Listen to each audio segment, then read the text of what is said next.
পরিষেবা দিতে আসলেন, কি বলবেন বিষয়টা আপনাদের? যেটা বলার সেটা হচ্ছে যে হ্যাঁ, মেনলি আমাদের যে জায়গা থেকে আসা সেটা হচ্ছে এটাই যে দুটো জায়গা এক হচ্ছে যে এই এলাকায় যে পরিমাণ বন্যা বিধ্বস্ত মানুষ হয়েছে তার একটা পোস্ট সাইকোলজিক্যাল একটা ট্রমা থাকে। তাহলে সেই ট্রমার একটা ওভারঅল কাউন্সিলিং, ওভারঅল ম্যানেজমেন্ট এবং যতটা মেডিকেশন দিয়ে হেল্প করা যায় সেই পার্টটা রাখা।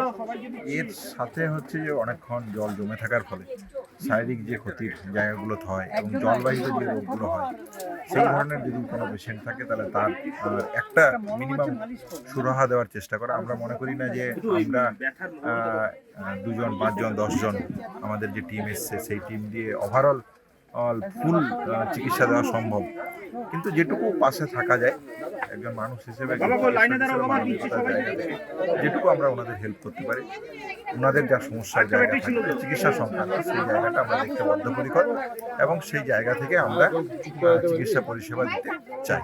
আপনারা কতদিন এই পরিষেবাটা দেবেন? আমরা আজ থেকে শুরু করে রবিবার অবধি জলপাইগুড়ি সংলগ্ন বিভিন্ন এলাকায় যে এলাকাগুলোতে প্রয়োজন আছে বলে মনে হচ্ছে সেই এলাকাগুলোতে আমরা যাব। আমাদের দিক থেকে যেটুকু সাধ্য আমাদের সেই সাধ্য মতো আমরা চেষ্টা করি।